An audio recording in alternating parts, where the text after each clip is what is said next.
na kapag nakita mo sa babae is magmamba out ka na is rapid attachment. Okay? Meron siyang rapid attachment. Ito yung mga babaeng gustong-gustong makipag-commit agad. Okay? First 3 dates pa lang gustong-gusto ka na niyang i-lockdown. In which, yun naman talaga yung job ng babae na i-lockdown ka. Okay? Sila dapat ang hihingi ng commitment sa inyo. Pero kapag masyadong mabilis, red flag yun. Okay? Usually, ito yung mga babaeng merong mataas yung anxiety at merong fear of abandonment.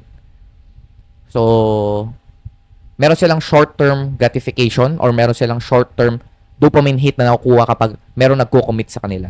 So, kapag nagsawa na sila sa iyo, ang mangyayari nun is hihiwalayan ka lang din agad. Hahanap sila ng another lalaki na magko-commit ulit sa kanila agad. Okay? Ito yung mga babaeng short-term lang. Merong short-term dopamine hit na gustong makuha.